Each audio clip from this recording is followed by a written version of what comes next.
Selamat malam hadirin sedama yang terhormat Romo Ramani, Bapak Ibu dan saudara-saudari sekalian, Buddha Dumba Wena Sobi Bakti. Dengan kekuatan nilai-nilai luhur Buddha, semoga kesejahteraan ada pada Anda. Perkenalkan, nama saya Natasha yang akan memandu acara hari ini. Sungguh berbahagia kita dapat bertemu kembali dalam acara Sebulan Pendalaman Dhamma episode 8 pada hari Jumat, tanggal 18 April tahun 2025 dengan judul Kesehatan adalah keuntungan terbesar dengan narasumber Dr. Sim Metasari. Acara ini diselenggarakan oleh Wihara Dhamma Meta Jember dan secara live di Zoom dan juga channel YouTube Dhamma Meta Jember dan Dhamma Televisi. Agar acara ini dapat berlangsung dengan tertib dan hikmat, kami mohon semua partisipan yang berada di Zoom dapat mengaktifkan kameranya selama acara berlangsung dan posisi mic dalam keadaan mute. Pada kesempatan kali ini, saya akan bacakan susunan acara pada hari ini, yaitu diawali oleh pembukaan, menyanyikan lagu Kami Datang Bersujud, pembacaan nama Karapata, pembacaan Dhammapada, Wandana, Tisarana, Pancasila, lalu ada pemaparan materi, ada sesi Q&A, closing statement, Patidana, penyerahan sertifikat, nama Karapata, pengumuman, dan diakhiri oleh penutup. Melanjutkan acara selanjutnya, mari kita nyanyikan lagu pembuka pada malam hari ini, Kami Datang Bersujud.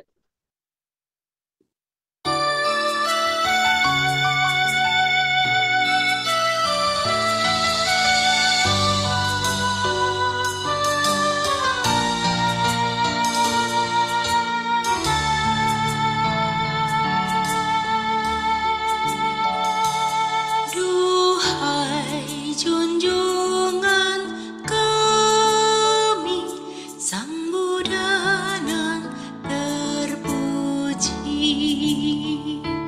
kami datang bersujud padamu untuk berbakti.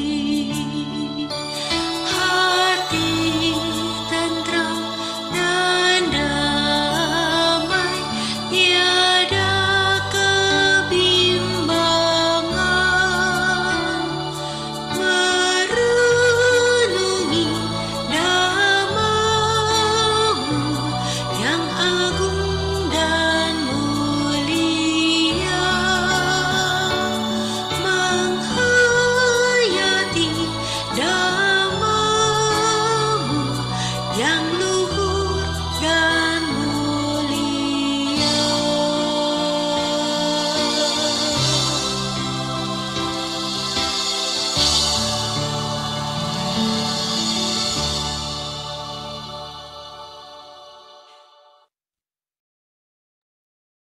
Baik, acara selanjutnya adalah pembacaan nama Karapata yang akan dipimpin oleh Ramani Hili.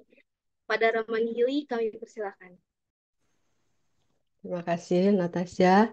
Selamat malam, Ibu, Bapak, Saudara-saudara sekalian. Selamat Sukihontu, Namo Buddhaya. Sebelum masuk ke acara ini, marilah kita bersama-sama memberikan penghormatan awal kepada Guru Agung kita dengan membacakan nama Garapata. Arahang Sama Sambuddho Bhagawa Buddhang Bhagawantang Abhiwademi. Bhagavantang Abiwademi. Sang Bhagawa yang Maha Suci, yang telah mencapai penerangan sempurna, aku bersujud di hadapan Sang Buddha, Sang Bhagawa. Swakato Bhagawata Dhammo Swakato Bhagavata Dhammo. Dhammang Namasami.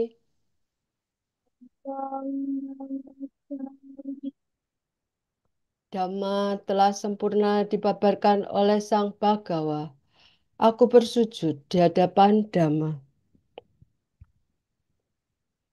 Supatipanno bhagavato sawaka sangho Patipanto Bhagavato Sangho. sanghang namami.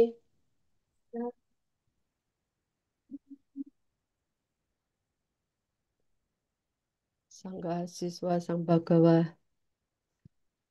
Hapus. Oke.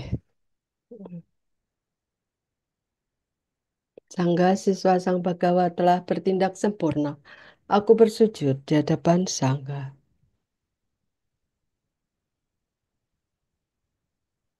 Baik, selanjutnya pembacaan Dhammapada kepada yang bertugas disilakan. Pembacaan Kitab Suci Dhammapada Sukhawaga Bab 15 Syair 204 Arogya Parama Labha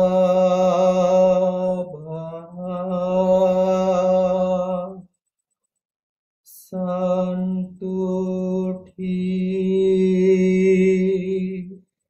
Paramang Dhanang Wis Sasaparama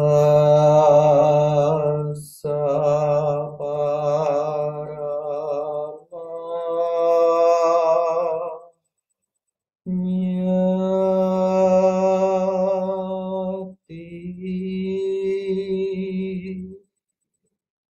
Nibbanam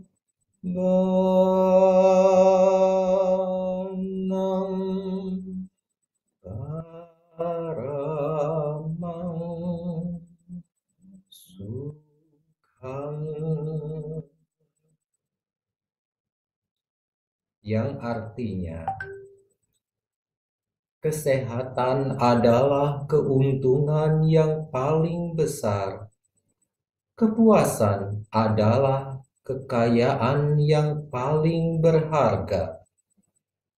Kepercayaan adalah saudara yang paling baik. Nibbana adalah kebahagiaan tertinggi. Sadhu, sadhu, sadhu. Terima kasih kepada Ibu Gunawan. Selanjutnya pembacaan Wandana Tisarana oleh Ramani Hili. Ramani disilahkan. Handamayang buddhassa bhagavato Pubabhaganamakarang karomase. Namo tassa bhagavato arahato samma sambuddhassa. Namo tassa bhagavato arahato samma sambuddhassa.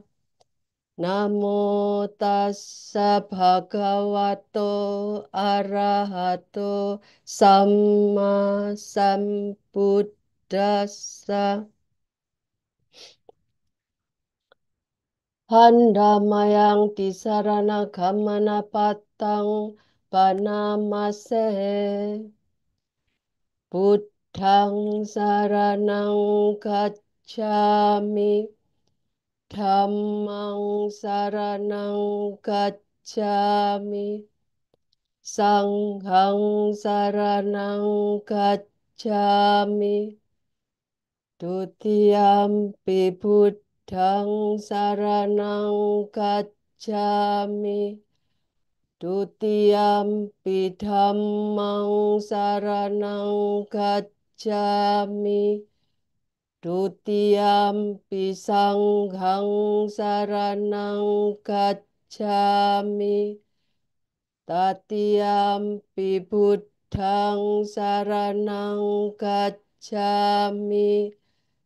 Tatiampi dhammang saranang gacchami.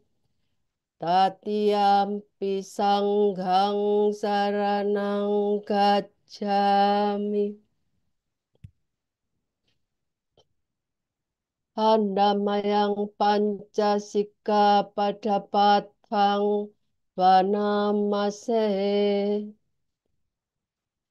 Panatipata Weramani Sikkhapadang Samadhiyami. Adinadana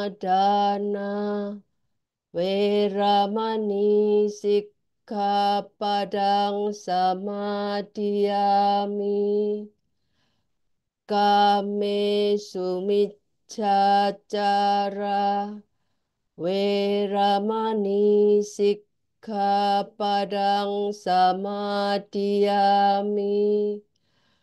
Musawada Weramani Sikkhapadang Samadhiyami. Surameraya Majapamadatana Weramani Sikkhapadang Samadhiyami. Ya, baik. Masuki acara inti, selanjutnya materi yang akan dibawakan oleh Dr. Metasari yang akan dipandu oleh Ramani Hili. Kepada Ramani disilahkan. Ya baiklah, sebelum kita memasuki materi yang akan dibawakan oleh Dr. Metasari, saya akan menyapa terlebih dahulu dokter. Selamat malam, dokter. Selamat Semoga malam. sehat dan bahagia. Namun sebelumnya akan lebih baik sepertinya kalau kita bacakan eh, profil dari Dokter Metasari supaya kita lebih mengenal beliau lebih jauh. Profil narasumber Pandita Dr. Sim Metasari Ishak, MM, GPS. Nama Pandita Dr. Sim Metasari Ishak, Magister Management, Certified Public Speaker. Riwayat pendidikan S1 di FKUI tahun 1986. S2 Magister Manajemen jurusan SDM tahun 1998. Riwayat pekerjaan Balkesmas Guna Husada 1986 sampai 1991 di Rumah Sakit Satya Negara tahun 1991 sampai tahun 2020 dan beliau menjadi dosen MPKA Buddha Universitas Indonesia tahun 2019 hingga sekarang. Selain itu, riwayat organisasi beliau yang sepertinya luar biasa ini ya. Yang pertama, aktif dalam organisasi mahasiswa Buddhis sejak tahun 1980 sebagai Ketua Umum KMBJ. Yang kedua, pendiri dan Ketua Umum Wandani selama 3 periode. Yang ketiga, sebagai Dewan Pembina Pengurus Pusat Wanita Theravada Indonesia, Wandani. Yang keempat, sebagai Dewan Pembina Yayasan Abdi Dhamma Indonesia, YADI. Kelima, sebagai salah satu ketua Yayasan Wihara Jakarta Dhammacakka Jaya. 6. Sebagai dosen MPK Agama Buddha di Universitas Indonesia. Juga sebagai pengurus ID Jakarta Utara. Yang kedelapan, beliau luar biasa pernah dapat penghargaan sebagai Abdi Dhamma Utama dari Sangha Theravada Indonesia. Juga mendapat penghargaan sebagai Pandita Dhamma Rakita dari PP Magabudi atas pengabdiannya sebagai pandita selama lebih dari 30 tahun. Selain itu, ada penghargaan sebagai Sasana Daja Dhamma Adhyapaka Trimsati Marsa dari Dirjen Bimas Buddha Departemen Agama Republik Indonesia. Demikianlah profil narasumber kita malam ini, dan tanpa lebih lama lagi, sebaiknya segera kesempatan saya serahkan kepada Ibu Dr. Metasari. Silakan, Bu. Terima kasih Bu Hili dan pengurus Yayasan Dhamma Meta Jember serta hadirin atas kehadirannya. Terimalah salam dalam Dhamma, Sukihotu, Namo Buddhaya. Untuk singkat waktu, saya mulai aja dengan share screen ya. Sesuai dengan yang disampaikan oleh Ibu Hili tadi ya, saya tema saya malam ini adalah tentang kesehatan adalah keuntungan terbesar. Tadi juga kita sudah membacakan ayat-ayat Dhammapada 204 dengan begitu hikmat ya. Kita tahu bahwa kesehatan adalah keuntungan yang paling besar, kepuasan adalah kekayaan yang paling berharga, kepercayaan adalah saudara yang paling baik, dan nibbana adalah kebahagiaan tertinggi. Ya, itu adalah tujuan kita. Suatu saat nanti semoga kita semua bisa merealisasikannya. Kenapa disebutkan atau Sang Buddha mengatakan bahwa kesehatan adalah keuntungan terbesar? Nah, kita semua tahu ya, kalau kita sehat, kita bisa bahagia sekali, bisa menikmati hidup, bisa berkumpul dengan yang dicinta dalam suasana sukacita. Bukan berkumpul di ruang ICU untuk membicarakan tentang biaya rumah sakit, membicarakan tentang tindak lanjut pengobatan, apalagi sampai eutanasia yang sangat menakutkan. Kita juga bisa bersuka cita kalau kita sehat, kita bisa makan apa saja ya. Kita bisa makan rujak yang pedas-pedas atau ngopi sesuai dengan yang kita inginkan. Kita bisa jalan-jalan melihat pemandangan indah ya. Belum lama saya diajak pergi melihat salah satu menurut saya ini keajaiban yang luar biasa ya, yang didirikan oleh Raja Asoka, yaitu eh, batu yang ditembus lalu diukir, dibuat putih di dalamnya, dibuat stupa dan sebagainya. Gambarnya seperti yang kita lihat ini ya. Mungkin di antara hadirin ada yang sudah pernah datang ke sini ya. Ini adalah Ajanta ya, tempat di India. Untuk menuju tempat sini kita harus berjalan dari Kolkata naik pesawat dan menempuh darat 1 hari pergi, 1 hari pulang. Jadi perjalanan sangat jauh. Bayangkan kalau kita tidak dalam keadaan sehat, mungkinkah kita datang ke tempat yang seindah dan bersejarah seperti ini? Ya, tentunya bisa kita jawab sendiri ya. Dan kita juga mungkin akan sulit untuk berkumpul di tempat yang sangat nyaman, sangat mengesankan bersama keluarga dengan makan bersama yang sangat eh, mesra sekali. Kita juga bisa bekerja kalau kita sehat, kita bisa dapatkan uang yang banyak, bisa mendapatkan harta yang banyak, sehingga kita juga bisa berdana. Kita bisa memberikan pelayanan sesuai dengan yang kita inginkan kalau badan kita sehat. Kita bisa membuat karma baik yang sangat banyak dalam bentuk apapun kalau kita sehat.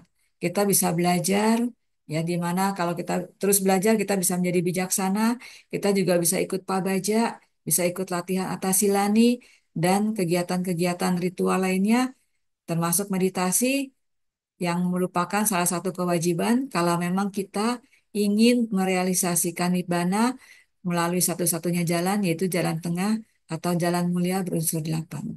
Nah, ini semua tentunya bisa kita lakukan kalau tubuh kita sehat.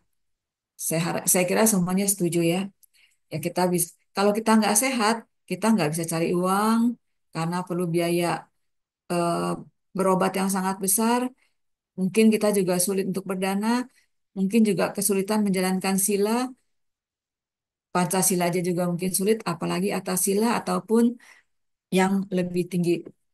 Termasuk berbuat baik yang dalam bentuk lainnya juga akan sulit kalau kita tidak sehat. Jadi betapa banyaknya manfaat yang bisa kita dapatkan, yang bisa kita lakukan kalau kita sehat.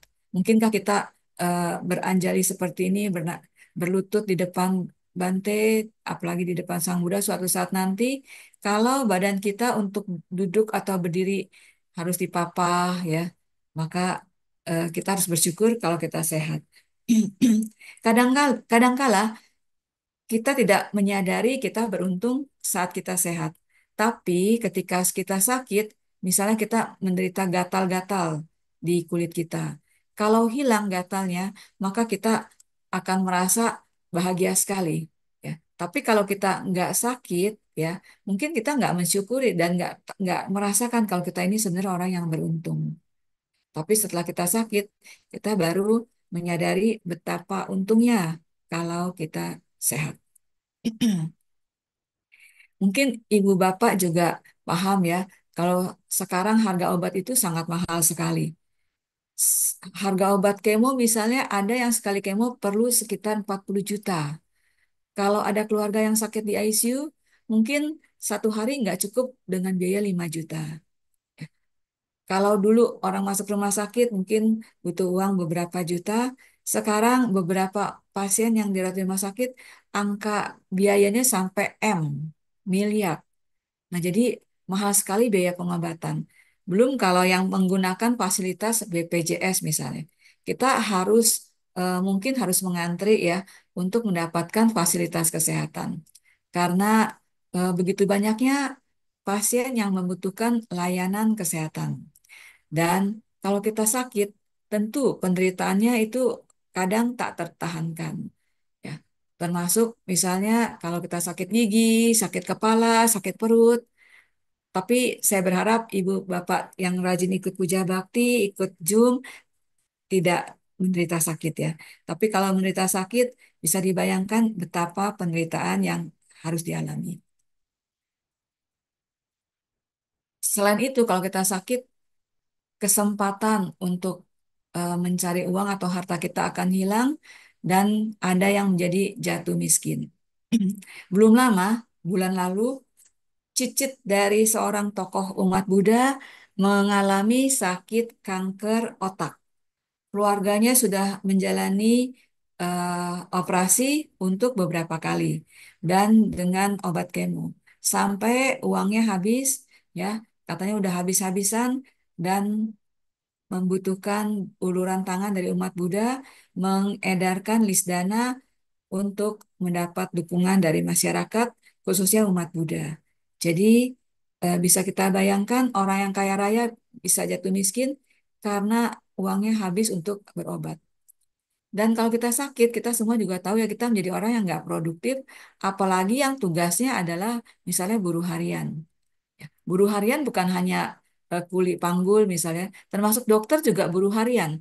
Kalau sebagian dokter kalau nggak praktek, ya berarti juga nggak ada penghasilan. Walaupun ada juga dokter yang profesinya sebagai direktur, ya manajemen rumah sakit yang kerja atau enggak tetap dapat gaji bulanan. Dan kalau kita sakit, kita nggak bisa menikmati, seperti saya sampaikan tadi, saya pernah mendengar pembicaraan dari beberapa orang konglomerat di Wihara Dhammacakka pada waktu itu umat yang berdana makanan banyak sekali ya, karena lagi ada sangga, lagi banyak bikunya. Kemudian salah satu konglomerat mulai mengatakan, kita punya duit banyak tapi nggak bisa ya makan makanan yang enak-enak ini ya. Mau makan daging merah yang berlemak juga nggak bisa, ya. Banyak makanan yang nggak bisa dimakan. Terus ada konglomerat lainnya yang juga mengatakan, iya, saya makan nasi aja di taker sama istri saya, nggak bisa makan nasi sepuasnya. Ya, jadi kita kaya juga nggak bisa nikmatin karena nggak sehat. Dan orang yang sakit umumnya usianya cenderung lebih pendek dibandingkan orang yang sehat sejak usia muda. Dan kita tahu lahir sebagai manusia itu sulit sekali ya. Jadi kita harus bersyukur, merasa beruntung kalau kita sehat. Dan kenyataannya kita bisa lihat ya, banyak orang yang mengorbankan kesehatan demi uang. Ada yang kerja lebih dari 24 jam per hari demi mengumpulkan uang yang banyak. Tapi setelah uangnya banyak atau ketika dia sakit, orang-orang biasanya juga rela mengorbankan uang berapapun besarnya demi kesehatan. Inilah timbal baliknya ya. Bahkan kadang juga rela mengorbankan anggota tubuhnya demi kesehatan. Jadi kesehatan itu sangat-sangat eh, tinggi nilainya. Setelah saya sampaikan seperti tadi, apakah ada yang ingin sakit? Harusnya enggak ya. Tapi kenyataannya di praktek saya, ada beberapa pasien yang pura-pura sakit. Datang ke tempat ruang praktek saya ketika saya tanya sakitnya apa, dok, jujur ya, saya sebetulnya nggak sakit, dok. Tapi saya butuh surat keterangan sakit. Lah, untuk apa? Ini kemarin anak nih nggak mau sekolah karena ujian, dan dia nggak boleh ikut ujian susulan kalau nggak ada surat keterangan sakit. Jadi dokter tolong buatkan surat keterangan sakit. Ada juga yang minta surat keterangan sakit supaya bolos kerja tapi gajinya nggak dipotong. Ada juga yang untuk menghindari acara tertentu, misalnya ada sidang, ingin menghindar. Dan ada juga yang ingin surat sakit atau pura-pura sakit karena ingin cari perhatian dari orang-orang tertentu. Tahun lalu saya bertemu dengan seorang teman lama. Ketika saya tanya, lah kamu kenapa bercerai, pisah dengan istri yang dulunya kamu uber-uber, kamu kejar-kejar? Lalu duda tersebut mengatakan, ya saya nggak tahan dengan mantan istri saya. Saya bilang, kenapa? Karena dia sering sekali pura-pura sakit. Dan semula saya ragu, sakit beneran atau enggak. Tapi suatu saat saya mendengar sendiri bahwa istri saya mengajarkan kepada temannya, kalau mau disayang suami, kamu pura-pura sakit, biar diperhatiin, biar dapat perhatian lebih. Ya, mudah-mudahan kita nggak seperti itu ya. Sehingga ada juga yang memasukkan surat keterangan sakit. Dan suatu saat saya juga pernah berjumpa seorang nenek ya yang segar bugar datang ke ruang praktek saya. Ketika saya tanya, "Eh, ibu sakitnya apa?" Lalu dia mengatakan, justru itu dok, saya nggak sakit, tetapi saya ingin mati. Jadi dokter tolong kasih saya obat apa aja, yang penting saya cepat mati. Saya tanya lah kenapa? Ya karena saya ini sudah nggak produktif ya, saya cuma nyusahin anak cucu aja. Mendingan saya mati. Nanti kan nggak merepotkan keluarga lagi ya. Dan pada saat saya praktek di IGD juga beberapa kali saya menemukan pasien yang mencoba bunuh diri. Pasien yang saya jumpai sebagian besar menggunakan minuman serangga ya, minuman anti serangga. Diminum, lalu eh, setengah mati dibawa ke rumah sakit. Dan ada juga seorang teman kuliah saya yang lompat dari salah satu mall di Jakarta karena dia frustrasi menderita sakit yang tidak kunjung sembuh. Ya, ini tentunya sangat disayangkan ya. Semoga umat Buddha nggak ada yang frustrasi, nggak ada yang pura-pura sakit, atau nggak ada yang coba-coba bunuh diri. Karena ya, bunuh diri adalah sesuatu yang sangat-sangat merugikan buat diri kita, bukan hanya di kehidupan ini, termasuk juga di kehidupan yang akan datang. Ya, karena ini adalah suatu pembunuhan dan memenuhi 5 syarat dalam membunuh, tentunya akibat karma buruknya juga tidak ringan. Ya, jangan sekali-sekali berpikir untuk bunuh diri. Karena sekarang ini banyak orang yang berpikir, bukan banyak ya, tetapi lumayan, lumayan ada orang yang berpikir dengan berbagai cara untuk mengakhiri hidup, ya. Dan tidak hanya pada orang-orang tertentu aja, walaupun memang statistik menunjukkan paling banyak adalah di usia antara 15 sampai 19 katanya, tetapi keponakan saya yang psikolog kerja di salah satu sekolah, ya, dia mengatakan kasus anak-anak yang mengalami eh, gangguan mental itu lumayan banyak. Beberapa anak yang usianya masih sangat kecil sudah berpikir untuk bunuh diri.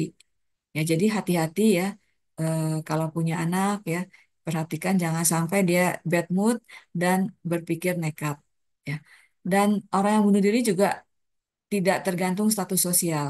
Kita lihat juga ya banyak orang yang status sosialnya bagus, bukan hanya orang miskin, tetapi juga memilih mengakhiri hidup dengan cara bunuh diri. Sebetulnya bunuh diri bukanlah solusi. Ya, jadi sekali lagi, saya berharap umat Buddha tidak ada yang pernah berpikir untuk bunuh diri, karena Sang Buddha pernah mengatakan bahwa bila mana badanmu sakit, jangan biarkan pikiranmu juga menjadi sakit. Demikianlah hendaknya engkau melatih dirimu sendiri. Nah, salah satu umat Buddha yang saya nilai sangat-sangat mempraktekkan ajaran Buddha itu adalah mendiang Ibu Jamal. Saya kira banyak hadirin yang kenal dengan beliau ya. Beliau terkena penyakit kanker. Ketika saya mengunjungi beliau di saat-saat terakhir, sebelum beliau menghembuskan nafas terakhir, saya menanyakan, Bu, kok Ibu tenang-tenang saja? Apa Ibu tidak merasa sakit? Lalu Ibu menjawab bahwa, lah, Bu Dokter lupa ya, saya kan praktisi meditasi. Saya bisa membedakan sakit jasmani dan sakit batin. Jasmani saya ya sakit. Ya kita tahu ya orang yang sakit kanker itu sakitnya luar biasa. Kalau nggak percaya silahkan datang ke pavilion perawatan kanker di RSCM ya. Itu kalau kita masuk ke pavilionnya, kita bisa mendengar raungan kesakitan dari penderita kanker.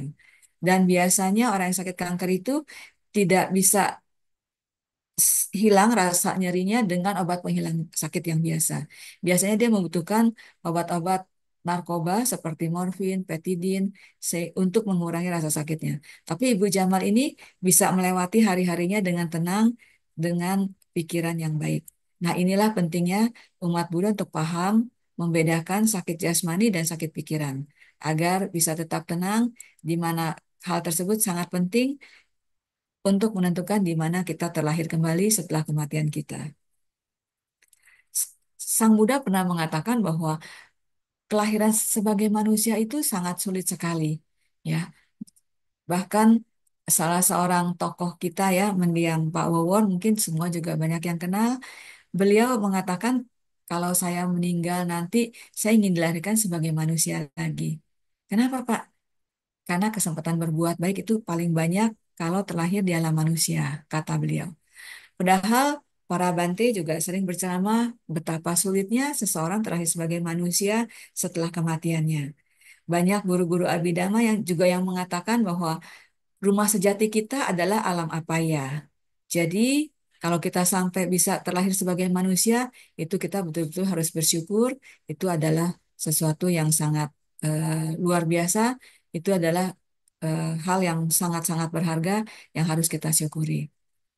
Kalau kita punya barang berharga, misalnya kita punya mobil yang kita anggap sangat berharga, maka tentunya kita akan merawatnya dengan sepenuh hati, dengan sebaik-baiknya. Ya. Nah, demikian pula untuk kita. Tentunya kita menganggap bahwa jasmani kita adalah barang yang paling berharga yang kita miliki. Karena itu kita tentunya harus merawat dengan seoptimal mungkin. Kenapa? Karena tubuh adalah sarana atau prasana untuk kita mengarungi samsara ini untuk meniti karir di Jalan Mulia Berunsur 8 untuk mencapai paramit, memupuk parami sebanyak-banyaknya, meniti di Jalan Mulia Berunsur 8 untuk mencapai tujuan akhir Nibbana. Dan sebetulnya prinsip perawatan kesehatan tidak terlalu sulit, ya. Tetapi dalam dunia kedokteran kita percaya bahwa mencegah jauh lebih baik, lebih mudah, lebih murah daripada mengobati. Di dalam Manggala Sutra, Sang Buddha juga mengajarkan bahwa memiliki pengetahuan yang luas itulah berkah utama. Karena itu saya berharap kita semua walaupun bukan dokter, tetapi mau memahami bagaimana kiat hidup sehat supaya kita tetap sehat dan menjadi manusia yang paling beruntung. Yang pertama yaitu kita harus menjaga protokol kesehatan. Kalau kita berada di lingkungan yang sangat polutif ya, misalnya kita berada di lingkungan orang-orang yang sakit TBC yang semuanya batuk-batuk, tentunya kita harus pakai masker misalnya. Terus kalau kita tahu kita sudah punya penyakit tertentu, tentunya kita harus pantang makanan di mana kita bisa eh, menjaga supaya penyakit kita tidak bertambah parah. Kemudian aktivitas fisik juga penting ya. Jangan kita menghabiskan hari sepanjang waktu hanya untuk menonton sinetron, drakor, ataupun eh, kesenangan-kesenangan duniawi yang tidak ada aktivitas fisiknya. Aktivitas fisik itu penting sekali, termasuk olahraga untuk menjaga kebugaran tubuh. Tetapi juga jangan lupa untuk istirahat atau tidur yang cukup, tidur yang berkualitas. Dan kalau punya kesempatan, jangan lupa untuk medical check up. Dan kalau ada di daerah polusi, misalnya mau pergi ke suatu negara yang kita tahu di sana ada penyakit-penyakit tertentu, maka mungkin kita mencari vaksinnya supaya kita tidak tertular. Jadi kita walaupun bukan dokter, hendaknya juga paham apa yang harus kita lakukan. Dan kalau kita memang terlanjur sudah punya penyakit, kita juga nggak usah kecil hati, nggak usah frustrasi, tetapi kita menanganinya secara dini. Misalnya kalau kita tahu kita punya kencing manis, kita harus rutin kontrol gula darah, jangan sampai ada luka di eh, jasmani kita. Kalau sampai ada luka, dirawat dengan baik, dan kalau perlu amputasi, ya segera dilakukan. Jangan sampai eh, busuknya ataupun kumannya menjalar sampai ke atas. Ini juga pernah ada kisah nyata seorang Rama Pandita yang kena kencing manis tetapi tidak mau memotong jari kakinya karena sayang akhirnya nyawa jadi taruhannya. Kalau kita punya penyakit darah tinggi, kita juga harus rutin untuk periksa tekanan darah, karena kalau tensi terlalu tinggi, kita bisa kena stroke, resikonya lebih tinggi. Ya, jadi kita harus paham siapa saya supaya kita bisa mencegah dan menangani secara dini. Kalau ada benjolan di perut, misalnya kita baiknya menambah pemeriksaan penunjang USG misalnya. Kalau batuk lebih dari 1 bulan nggak sembuh-sembuh, mungkin bisa juga kita foto ronsen supaya kita bisa eh, mendapatkan pengetahuan atau tahu bahwa kita s- sudah sejauh mana paru-paru kita tertular penyakit. Ya, jadi eh, jangan lupa kita tahu di mana kita berada supaya kita bisa menjaga diri kita. Kalau bisa jangan sampai tertular penyakit. Ya, kalau sampai tertular juga, ya jangan langsung kecil hati. Kita konsultasi kepada dokter, kita minum obatnya.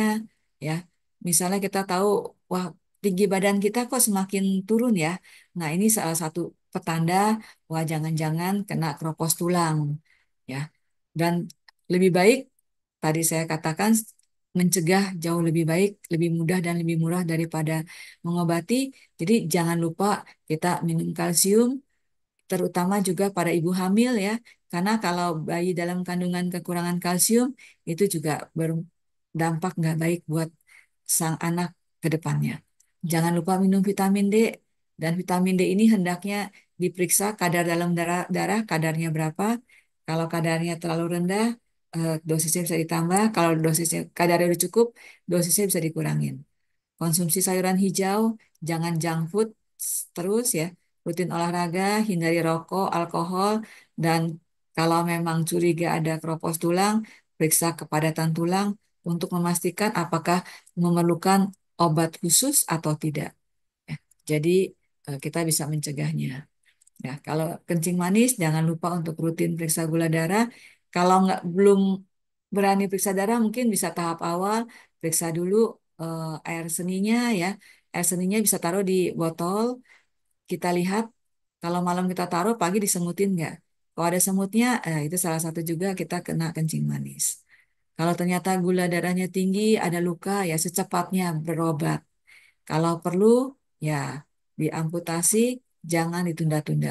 Karena kalau sayang satu jari, nanti bisa hilang satu telapak kaki. Kalau masih nggak dilakukan juga bisa hilang satu tungkai atau nyawa jadi taruhannya. Ya, jadi eh, sedapat mungkin yang kencing manis jaga jangan sampai terkena luka. Karena kalau orang yang kencing manis misalnya pembuluh darah sampai ke ujung-ujung itu kadang sudah nggak optimal sehingga kalau misalnya kakinya kena knalpot motor misalnya kadang tidak merasa nyeri tetapi ternyata sudah mengalami luka yang serius yang harus penanganan khusus. Termasuk juga kalau kena kanker. Nah, kalau suatu saat kita merasa sakit mah nggak sembuh-sembuh, ya, mungkin kita perlu datang ke dokter untuk pemeriksaan tindak lanjut. Kalau memang ternyata ada kanker di lambung, disuruh buang lambungnya juga jangan ragu ya, karena kalau kanker nggak cepat dibuang itu bisa menjalar, dan kalau stadiumnya sudah 4 itu biasanya sudah menjalar ke seluruh tubuh, akan lebih sulit untuk penyembuhannya. Lalu apa sih yang dimaksud dengan sehat? Kenapa kita harus sehat? Tadi sudah saya sampaikan ya, karena kalau kita sehat, keluarga sehat, Indonesia juga sehat. Menurut WHO, sehat adalah keadaan yang sempurna fisik, mental, dan sosial. Jadi bukan hanya orang nggak sakit kepala, nggak sakit perut, oh saya sehat. Nggak ya. Bukan hanya bebas dari penyakit, kelemahan, atau cacat, tetapi suatu keadaan yang ideal secara biologis, psikologis, dan sosial. Dan menurut Menteri Kesehatan Republik Indonesia, sehat adalah keadaan yang memungkinkan seseorang untuk hidup produktif secara sosial dan ekonomis, tidak hanya bebas dari penyakit. Hidup produktif adalah gaya hidup yang berfokus pada efisiensi, efektivitas untuk mencapai tujuan, manajemen waktu yang baik, prioritas, hasil maksimal dengan upaya yang minimal. Ya, jadi kita bisa mengerjakan apa saja dan kita ini tidak menjadi benalu buat sekitar kita, tapi kita bisa menjadi eh, dewa penolong bagi masyarakat di sekitar kita, terutama keluarga. Nah, berdasarkan definisi tersebut, jadi orang yang gila, orang yang depresi, termasuk sehat apa enggak? Nah, silakan jawab sendiri. Jadi, kalau kita amati secara medis, sebetulnya penyakit itu nggak semuanya harus kita terima. Ada penyakit yang sebetulnya bisa kita cegah, walaupun ada juga penyakit yang tak terhindar. Jadi misalnya penyakit keturunan, buta warna misalnya, itu memang penyakit yang tidak terhindari. Ya, kita tidak bisa mengelak karena ini memang faktor keturunan. Tetapi sebenarnya ada penyakit-penyakit yang bisa dicegah, misalnya penyakit hubungan seksual. Kalau tidak jajan seks ya, harusnya tidak kena penyakit-penyakit akibat hubungan seksual seperti gonore, sifilis, dan penyakit-penyakit kelamin lainnya. Jadi kita harus pahami mana penyakit yang bisa dicegah sehingga kita terhindar dari penyakit-penyakit tertentu. Selain ada juga faktor yang ikut berperan, misalnya seks bebas atau kebut-kebutan di jalan ya. Saya pernah juga terima pasien yang ngebut terus jatuh dari moge, motor gede, terus pas jatuh kebetulan ada mobil trailer yang lewat, kepalanya dilindes, pecah berserakan. Makanya kalau misalnya dia nggak kebut-kebutan dengan nggak bawa motor dalam keadaan mabuk, kecepatan tinggi, mestinya dia masih bisa mempertahankan kesehatan dan nyawanya. Ya, walaupun misalnya dia eh, jatuh karena misalnya ditabrak, harusnya nggak separah kalau dia mengendarai motor dalam keadaan mabuk dan ngebut. Ya. Nah, kecuali ada faktor genetik ya, kita kadang-kadang nggak bisa menghindar, misalnya kanker, kolesterol, ya lemak kadang-kadang tidak hanya dari luar, tapi ada juga yang berasal dari dalam tubuh memproduksi kolesterol juga yang ini memang mungkin tak terhindarkan karena faktor keturunan. Ada juga penyakit yang dipengaruhi oleh jenis kelamin, ada juga yang karena kurangnya pengetahuan. Misalnya ibu hamil tidak paham kalau dia harus makan yang bergizi sehingga anaknya lahir dalam keadaan yang memprihatinkan, terhambat tumbuh kembangnya. Kemudian kalau kita paham tentang nutrisi, ya kita tidak sampai kurang gizi ataupun overweight. Kita tahu bagaimana menjaga kebersihan. Kita juga paham bagaimana eh, harga obat mahal. Mungkin kita bisa minta obat generik sehingga nggak terlalu membebani diri kita. Dan sekarang saya berharap semuanya punya BPJS ya, karena BPJS sekarang sudah sangat baik ya. Kalau sakit tinggal ke rumah sakit, dalam keadaan emergency bisa ke IGD, kalau nggak emergency memang harus lewat puskesmas. Tapi kalau bisa yang punya karyawan semuanya dimasukkan asuransi BPJS, dan kesehatan juga kadang tergantung dari akses pelayanan medis. Bulan Maret kemarin saya diajak Bante bakti sosial ke salah satu lokasi di India yang tidak ada fasilitas kesehatannya. Masyarakat di sana untuk pergi ke fasilitas kesehatan terdekat harus melewati sungai dan gunung. Jadi sangat-sangat sulit. Dibayangkan kalau sakitnya emergency, mungkin nyawa jadi taruhannya. Kemudian tingkat kejahatan, misalnya kita berada di lingkungan yang tidak sesuai, tingkat perampokan tinggi, mungkin juga ini mempengaruhi faktor kesehatan kita.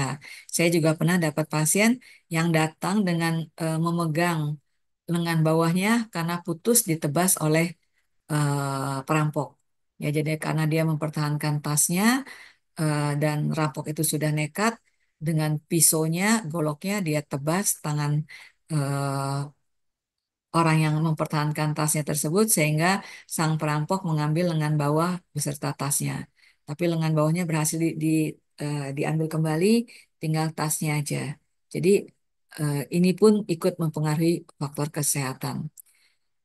Kalau kita menghadiri pesta ulang tahun seorang sahabat ataupun keluarga, kita pasti mengatakan selamat ulang tahun, semoga panjang umur. Padahal kita tahu dalam 4 kesunyatan atau kesunyatan mulia, kita tahu bahwa kesenyataan mulia yang pertama, hidup adalah duka atau hidup ada penderitaan. Kenapa? Kalau menjadi tua itu kita bisa eh, mengalami penderitaan karena sakit ataupun karena ketidakberdayaan dalam beberapa hal yang sewaktu muda kita lakukan. Sehingga ada orang yang belum siap menjadi tua merasa menderita. Nah, hendaknya kita juga bersiap-siap suatu saat kita akan jadi tua dengan segala kekurangannya. Ya, ada yang mengatakan bahwa dipanjangkan usianya, maka dikurangi nikmatnya. Tetangga kita ada yang mengatakan seperti itu. Tapi prinsipnya kita bisa lihat banyak orang tua yang kesehatannya mulai terganggu. Dan kalau kita lihat rata-rata umur orang Indonesia, eh, usia di tahun 2020 rata-rata perempuan 73, laki-laki 69. Perempuan lebih tua, lebih panjang usianya ya karena katanya perempuan lebih memperhatikan kesehatan dibandingkan pria. Pria sering cuek, sakit sedikit ah nggak apa-apa gitu ya. Dan kalau dibandingkan dengan harapan hidup di negara negara lain yang bisa sampai 80-an, mudah-mudahan kita pun suatu saat bisa usia rata-rata umur orang Indonesia lebih panjang di atas 80, tetapi usia yang panjang itu bukan dalam posisi jompo ya. Kita berharap menjadi lansia yang berkualitas, yang tetap happy dan tidak jompo. Dan ini tentunya tidak terjadi secara kebetulan, tetapi harus dengan persiapan. Nah, Sang Buddha mengajarkan bagaimana hidup sehat dan panjang umur. Ya, jadi kita harus mempersiapkan diri untuk menjadi sehat yang di usia senja juga. Jangan cuma sehat di usia muda. Nah, di, di dalam Anguttara Nikaya, Sang Buddha ada menjelaskan tentang Panca Ayusadama, yaitu 5 cara yang menjamin kesehatan batin dan jasmani, mengkondisikan panjang umur. Yang pertama yaitu kita harus mengetahui cara menyenangkan atau menenangkan batin. Batin harus senantiasa santai, nggak tegang, atau terganggu dengan hal yang kurang bermanfaat. Maka kita harus melakukan segalanya dengan gembira.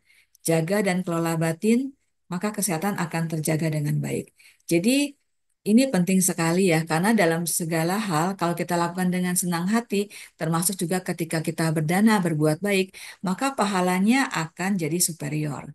Tapi kalau kita tidak melakukan apapun dengan hati yang gembira, maka hasilnya tidak maksimal, termasuk juga kesehatan kita tidak optimal kalau kita tidak terbiasa menyenangkan batin kita. Karena kita tahu bahwa pikiran adalah pelopor, kita bisa sakit kalau pikiran kita sakit. Yang kita kenal sebagai penyakit psikosomatis, ya. Kalau kita sering marah, benci, iri, galau, stres, maka kita sulit tidur, maka kita akan mendapat penyakit-penyakit yang diakibatkan oleh pikiran, misalnya penyakit MAH dan juga penyakit-penyakit berbahaya lainnya. Dan untuk itu, maka meditasi sangat penting sekali dan sudah terbukti secara ilmiah meditasi bermanfaat buat kesehatan. Karena kalau kita meditasi, kita bisa mengkondisikan hormon penyebab stres menjadi berkurang, tapi hormon-hormon yang anti stres produksinya bertambah. Jadi saya harap kita semua bisa terus memanfaatkan waktu-waktu luang kita untuk terus bermeditasi. Dan kalau ada waktu kita bisa memanjakan diri juga dengan mengembangkan hobi yang kita sukai, hobi apapun baik ya, nyanyi, melukis, masak, asal jangan mancing ya. Itu bukanlah pekerjaan yang baik, hobi yang baik, termasuk juga berburu harus dihindarkan. Dan kita tahu hubungan pikiran dengan kesehatan, di mana dalam Bojjanga Parita kita tahu bahwa yang Mulia Moggallana dan yang Arya Kassapa sakit, lalu Sang Buddha membabarkan 7 faktor pencerahan karena merasa gembira seketika mereka sembuh. Ya, jadi penting sekali menjaga pikiran yang gembira supaya kita menjadi sehat. Kemudian yang kedua kita harus mengetahui makanan dan minuman yang sesuai. Pola makan harus selektif, milih makanan supaya penyakit yang ada nggak bertambah. Tujuan makan bukan untuk kesenangan, tapi untuk melangsungkan kehidupan ini. Dan Sang Buddha juga mengatakan pentingnya makan karena orang yang lapar nggak bisa belajar Dhamma. Tapi makan jangan berlebihan. Makan untuk hidup, bukan hidup untuk makan. Jadi kalau kita mau sehat, kita harus jaga mulut, jamu ya.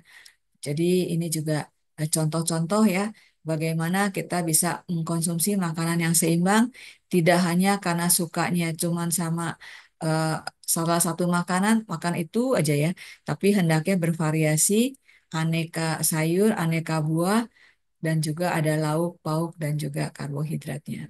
Dan jumlahnya juga harus sesuai dengan kebutuhan. Kalau hanya duduk diam, tentunya membutuhkan energi yang lebih sedikit daripada kalau kita kerja fisik banyak. Sehingga kita tidak menjadi terlalu kurus ataupun terlalu gemuk seperti Raja Pasenadi yang overweight. Ya, Raja Pasenadi itu sering kekenyangan. Ya, dia setiap malam makan berlebihan. Terus Sang Buddha mengatakan kalau hidup mindful ya, makan secukupnya, maka dia akan eh, memperlambat ketuaan, umur lebih panjang, nggak sakit-sakitan karena kekenyangan. Jadi kita harus tahu ukuran makan kita, jangan makan terlalu banyak, terutama kalau berat badan kita sudah lebih. Tetapi kalau kurang juga nggak baik juga ya. Dan ibu hamil hendaknya benar-benar memperhatikan harus makan lebih banyak yang bergizi supaya anak yang lahir menjadi sehat, tidak kurang gizi, atau yang sekarang lagi jadi masalah nasional adalah stunting, yaitu kondisi gagal tumbuh kembang pada anak balita akibat kekurangan gizi yang kronis, terutama dalam 1.000 hari pertama eh, kehidupan sang bayi tersebut. Jadi kita benar-benar harus tahu kalau kita makan isi piring kita itu apa aja. Ada makanan pokok, ada lauk pauk, buah-buahan, dan sayur-sayuran. Dan kalau bisa kita jangan terus mengandalkan konsumsi diet kita dengan junk food ya, karena itu tidak sehat. Ya uak kita aja sudah menasihati janganlah makan makanan yang eh, tidak sehat. Kemudian yang berikutnya adalah kita harus tahu cara memprioritaskan keinginan. Nggak semua keinginan harus dituruti. Ya, keinginan ada yang negatif, ada yang positif. Keinginan itu sebetulnya eh, sangat banyak sekali. Tetapi kebutuhan kita sebetulnya terbatas. Ya, jadi kalau kita bisa membedakan kebutuhan dan keinginan, kita bisa pilih prioritas, ya. Kebutuhan kita yang terutama adalah sandang, pangan, papan, obat-obatan, tapi keinginan kita setiap pergi ke pesta, bajunya baru, ya, sepatu baru, termasuk juga tasnya baru, maka eh, kita menjadi orang yang keinginannya tak terbatas. Kemudian Sang Buddha juga mengajarkan bahwa kita harus tahu cara memanfaatkan waktu sebaik mungkin. Waktu untuk keluarga, waktu untuk sosial, waktu untuk pribadi, waktu untuk kerja, waktu untuk belajar, waktu untuk tidur. Harta termahal yang paling berharga adalah waktu. Karena barang yang hilang bisa dibeli kembali. Tetapi waktu yang hilang, waktu yang berlalu tak dapat kembali. Kita tak bisa memutar kehidupan kita ke masa kanak-kanak atau ke masa kita masih muda dulu. Tidur cukup dan berkualitas ini juga sangat penting sekali ya, karena kalau kita tidur dengan berkualitas, maka kita bisa mengembangkan hormon untuk regenerasi sel, memperbaiki organ, mencegah penuaan dini, tumor, dan memecah toksin. Ya, jadi kalau bisa kita usahakan bisa tidur yang nyenyak dan berkualitas dan cukup. Jangan sampai eh, kurang tidur. Karena ketika saya remaja dulu, saya membaca riwayat hidup Sang Buddha, beliau tidur hanya 1 jam sehari. Lalu saya merasa boros kalau tidur 7 jam sehari, saya kurangin jam tidurnya, tetapi 1 minggu sudah ambruk karena fisik saya nggak sekuat fisik guru kita, Sang Buddha. Kemudian Sang Buddha juga mengajarkan kita untuk mengetahui cara mengendalikan nafsu indria yang muncul. Kita bisa terima apa yang dimiliki dan rasa puas di dalam diri. Tidak melakukan kejahatan, ya, melanggar sila demi pemuasan nafsu. Jadi mengendalikan nafsu ini juga salah satu cara untuk kita bisa hidup sehat. Kita ingin hobi makan eh, kepiting padahal kolesterol kita tinggi misalnya, atau ada semut gentayangan di jari kita, kita riweh, kita ingin segera bebas, langsung kita eh, masukin tangan ke dalam air, semutnya mati semua. Ya, kita sudah melakukan pembunuhan. Jadi kita juga harus upaya dalam berbagai cara untuk menghindari hal-hal yang tidak bermanfaat, termasuk rokok dan alkohol, termasuk juga hal-hal negatif lainnya, agar kita tetap sehat, panjang umur, dan berbahagia.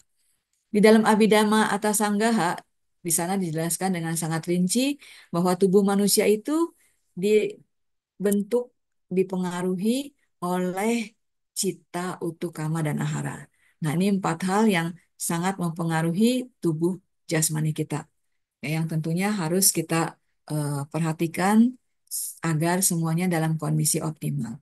Sudah kita bicarakan tentang pikiran ya, yaitu kita tidak stres ya, kita penuh dengan cinta kasih, kasih sayang, rasa turut bersuka cita dan meditasi. Kemudian kita juga harus memperhatikan lingkungan kita. Kita tahu manusia adalah makhluk homoterem. Kalau daerah tropis, kita kulit hitam, dan suhu udara lingkungan, kelembaban udara sekitar kita mempengaruhi kehidupan kita. Kalau udara panas, kita gelisah, cepat marah, maka kita perlu AC. Dan suhu juga mempengaruhi kesuburan sperma, ya juga mempengaruhi masa subur, dan banyak hal lainnya. Jadi suhu ini sangat mempengaruhi tubuh kita, sehingga kita juga hendaknya eh, paham bagaimana kita menjaga jangan sampai kita menjadi sakit karena suhu yang nggak sesuai. Suhu yang terlalu tinggi juga bisa mengakibatkan hal buruk buat kesehatan kita. Demikian pula suhu yang terlalu rendah bisa mengakibatkan hal-hal yang tidak kita harapkan. Dan kemudian adalah karma. Karma kita semua sudah paham. Dalam hal ini saya ingin menyinggung tentang gaya hidup. Kita jangan sampai menggunakan narkoba, karena kalau kita menggunakan narkoba, kita bisa mengalami eh, penyakit-penyakit tertentu. Kita bisa sakau, mabuk. Dalam keadaan mabuk, kita bisa melakukan pelanggaran sila ke-1, kedua, dan sebagainya. Ya, jadi mabuk itu ataupun penurunan kesadaran sangat-sangat penting untuk dicegah, jangan sampai kita lengah karena itu bisa mengakibatkan kejahatan-kejahatan yang lainnya. Kalau bisa juga jangan melakukan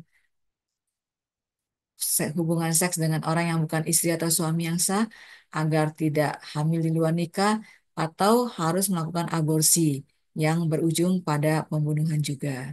Ya, lalu kalau bisa juga pahami bagaimana menjaga kondisi fisik agar tetap bugar, misalnya olahraga teratur, jenis olahraga apa saja, karena olahraga juga perlu kita pahami, olahraga ada aerobik, ada olahraga beban, yang dua-duanya kita perlukan untuk menjaga kesehatan dan kebugaran kita. Jadi bukan hanya sekedar gerak, tapi kita paham sejauh mana kita harus organ mana yang harus kita gerakan, bagaimana cara menggerakkannya, dan kita bisa mendapatkan hasil yang optimal. kita semua sudah paham sekali bahwa nggak ada sesuatu yang terjadi secara kebetulan. Ya, hukum karma, hukum sebab dan akibat, hukum tabur dan tuai. Kalau kita ingin sehat, tentunya kita harus melakukan banyak hal-hal yang baik, termasuk juga kebajikan-kebajikan agar kita bisa mendapatkan eh, akibat yang baik juga. Misalnya, salah satu kebaikan yang bisa kita lakukan agar kita tetap sehat, yaitu dengan membebaskan makhluk-makhluk dari bahaya. Misalnya melepas hewan-hewan yang dalam keadaan nyaris putus nyawanya. Misalnya kita ke pasar, ada tukang ikan yang sedang hampir membacok kepala ikan. Nah, kalau kita bisa membelinya, ya melepas hewan nggak harus bergerombol beramai-ramai ke lautan luas.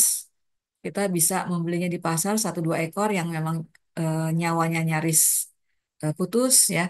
Kita beli segera, kita lepaskan di sungai ataupun tempat yang terdekat.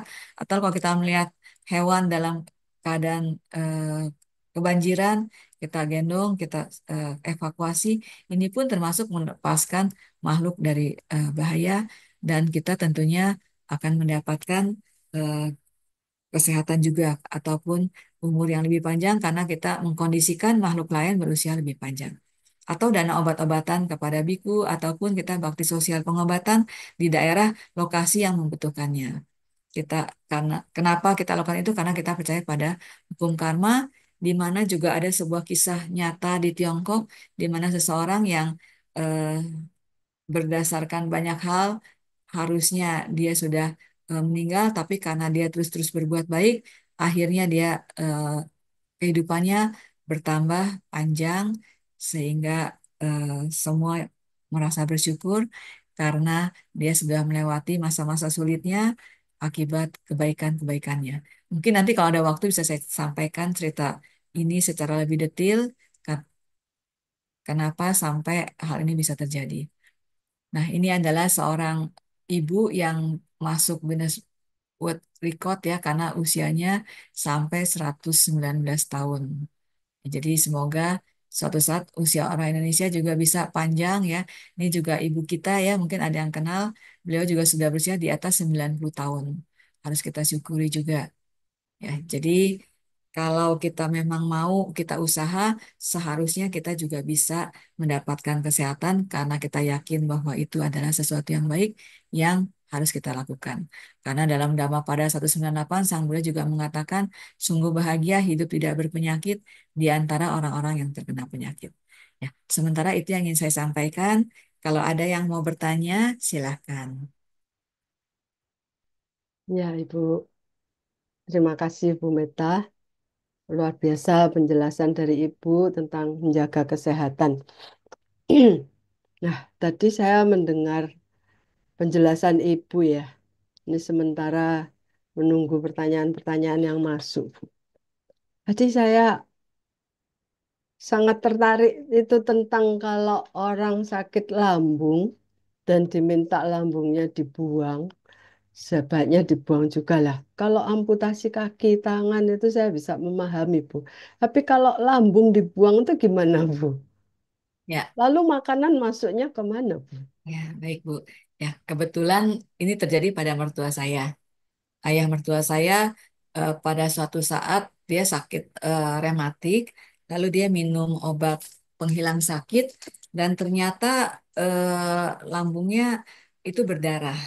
Jadi kita temukan eh, papa mertua saya itu waktu itu tergeletak di tanah pingsan. Dibawa ke rumah sakit ternyata HB-nya cuma 6, ya. Lalu setelah perdarahannya teratasi, diteropong dan ternyata ada tumor. Ada tumor, setelah diperiksa ternyata tumornya ganas. Nah, jadi dilakukan pemotongan lambung dari pangkal lambung sampai ke usus halus. Jadi disambung, mulai dari pangkal lambung sampai ke usus halus itu disambung, ya seperti itu Bu. Jadi memang memang harus direlakan sehingga beliau bisa bertahan sampai 7 tahun setelah operasi. Jadi prinsipnya kanker begitu. Kalau memang dia ternyata ganas, harus dioperasi secepatnya dan sebanyak-banyaknya. Misalnya tumor payudara. Kalau dia jinak, emang cuma dibuang tumornya aja. Tapi kalau ternyata ganas, yang dibuang sampai kelenjar-kelenjar di sekitar ketiak, semuanya dioperasi sampai benar-benar tak tersisa yang ada hubungan dengan payudara itu. Semuanya harus diikhlaskan, karena kalau enggak, ya nyawa taruhannya. Karena ini pernah ada seorang wanita kita yang kena eh, diabetes, terus ujung jempol kakinya busuk, disuruh operasi, tarsok-tarsok, kemudian dokter mengatakan nggak bisa cuma dioperasi ujung jari jempol kakinya, harus satu telapak kaki, dia mundur lagi, eh, kemudian harus sampai ke betis, dia mundur lagi, tapi akhirnya ya yang sudah nggak bisa dibuang sampai ke pangkal paha dan ya pergi dalam waktu yang nggak terlalu lama. Kan Sang Buddha mengatakan, Bu, dengan melepaskan kebahagiaan kecil, kalau kita bisa mendapatkan kebahagiaan yang lebih besar, hendaknya orang bijaksana melakukannya. Jadi ya seperti itulah mungkin harus belajar untuk ikhlas melepas. Gimana kira-kira terjawab nggak pertanyaannya, Bu? Iya, tadinya saya terpikir berarti bukan keseluruhan lambung itu yang diangkat ya, Bu ya. Ya, Bu, Pas keseluruhan lambung diangkat. Jadi lambung itu kan seperti eh ya bentuknya. ya mungkin tak ada ini ya slide-nya saya share lagi. Kalau family saya tuh kena kanker usus, ususnya tuh dipotong 24 senti begitu, Bu. Mm-mm. Tapi kan masih ada, usus kan panjang, Bu. Iya, Iya. ya memang memang memang begitu, Bu. Jadi usus memang panjang bermeter-meter kalau nggak salah 7 meter ya. Dipotong sebagian. Usus itu kan ada usus halus, ada usus besar. Jadi kalaupun usus halusnya dipotong semua, masih ada usus besarnya juga. Ya kalau memangnya perlu ya kalau memang udah kanker ya dipotong sampai tuntas Bu. Karena kalau enggak ya lebih cepat menyebar. Itu aja walaupun dioperasi sampai tuntas tahun pertama bersih ya di PET scan bersih, tahun kedua bersih, tahun ketiga ternyata sudah eh, nyebar ke tempat lain. Jadi sampai selama 7 tahun itu 3 kali operasi dan 60 kali kemo. Ini ada titipan pertanyaan di kolom chat, Hmm. Ibu. Ya, Bu, silakan. Eh, Kalau ciri-ciri penyakit kanker lambung itu salah satunya karena GERD, Bu. Apakah benar? GERD itu kan esophageal reflux. Jadi asam lambung yang naik ke atas. Yaitu berarti ada sesuatu yang nggak baik. Tidak mesti itu kanker. Kalau misalnya mau pasti emang harus diteropong, Bu. Diteropong, nanti kalau misalnya ada luka, lukanya itu di, diambil sedikit, dibiopsi, terus dilihat di itu apa. Kalau misalnya kanker ya suka apa enggak ya harus cepat dioperasi. Tapi enggak semua GERD itu kanker karena orang yang sakit GERD banyak sekali, Bu. Sekarang ini luar biasa banyak yang sakit GERD itu. GERD itu justru eh, dampaknya ke jantung ya, Bu ya. Kan be- beberapa ini saya punya satu teman, lalu famili saya juga itu meninggal mendadak karena jantung. Padahal ke dokter tuh tidak disebutkan bahwa ada penyakit jantung atau apa. Selalu setiap ada rasa sakit di dada itu diperiksanya dan di eh, diprediksi sebagai GERD, asam lambung begitu. Tapi pada saat meninggal baru, oh ternyata jantung. Gitu ya, Bu. Ada hubungannya nggak, Bu, kira-kira? Hubungan langsung enggak, tapi kalau gejalanya itu bisa bisa Mirip ya, Bu. tapi sebetulnya sih nggak berhubungan. Kalau GERD itu kan jadi asam lambung yang naik ke atas karena bisa karena eh, bisa karena misalnya eh, s- apa sfinkter tuh klep klep antara esofagus sama lambung itu jebol tuh juga bisa ya Bisa juga karena jumlah asam lambungnya berlebih. Nah, untuk orang yang seperti itu dianjurkan tidak makan atau minum 3 jam sebelum tidur. Nah, kalau penyakit jantung biasanya sih nyeri dada atau kalau misalnya jalan cepet capek, naik tangga megap-megap gitu ya. Tetapi tempatnya memang berdekatan sehingga kadang-kadang seperti sakit mah. Ya, memang beberapa orang seperti sakit mah karena bisa juga dua-duanya. Begitu jantung nggak enak, terus kayak gitu dia juga jadi stres, mahnya asam lambungnya produksinya lebih, sehingga keluhan GERD-nya terlihat lebih dominan. Ya, baik, terima kasih. Semoga terjawab ya, Natasha. Ini juga ada pertanyaan dari Pak Heri, Bu. Apakah seseorang yang senantiasa bijaksana dalam kehidupan adalah seseorang yang akan senantiasa memiliki kesehatan, Bu? Ya, baik. Jadi kalau bilang apakah seseorang yang senantiasa menjaga kesehatan adalah hmm, nggak selalu ya Bu ya. Enggak selalu. Seseorang, seseorang, apakah seorang yang senantiasa bijaksana dalam kehidupan adalah seseorang yang akan senantiasa memiliki kesehatan? Iya, dan Lalu, sebenarnya itu pertanyaan. karena kesehatan kan banyak faktor yang mempengaruhi ya. Tadi sudah saya sampaikan juga faktor-faktor yang mempengaruhi. Terus kan juga ada faktor genetik ya. Eh, faktor unsur keturunan juga pengaruh. Kalau kita lihat di dalam Abhidhamma Sanggahadi kan dikatakan yang mempengaruhi itu kan selain dari pikiran juga ada faktor lingkungan. Kalau misalnya kita berada di lokasi yang polusi, ya kemungkinan kita tertular kan lebih besar. Seperti misalnya waktu zaman COVID, kita tahu kan banyak orang yang eh, mungkin orang-orang bijaksana ya, tetapi tertular karena lingkungannya yang tidak kondusif. Terus bisa juga dari faktor makanan. Jadi misalnya dia bijaksana tetapi dia tidak terkondisi untuk mendapatkan makanan sehat. Kita tahu sekarang banyak sekali makanan-makanan yang yang tanda kutip gitu ya, itu mengerikan gitu. Jadi kalau dia eh, nggak terkondisi untuk mendapatkan makanan yang sehat, ya tentunya eh, akan terpengaruh juga kesehatannya. Jadi em, makanan sehat sebetulnya nggak mesti mahal, tapi kadang-kadang kita nggak nggak gampang untuk mendapatkannya. Misalnya kita dalam keadaan dalam perjalanan, kadang-kadang kita harus makan apa saja kan, termasuk juga bungkusannya dibungkus plastik yang nggak higienis, yang nggak sesuai dengan standar kesehatan. Tapi kadang-kadang kita nggak bisa menghindar gitu ya. Jadi dalam keadaan tertentu kita termasuk makan apa saja, yang penting kenyang. eh, Kalau dia bijaksana, seharusnya dari unsur citanya, pikirannya itu akan sangat membantu ya, sangat membantu. Tapi unsur lainnya, ya itu bukan belum jaminan, karena kan kita sekarang ini tergantung dari banyak hal, bukan hanya karma yang sekarang, karma yang lampau juga turut mempengaruhi kan. Jadi banyak faktor.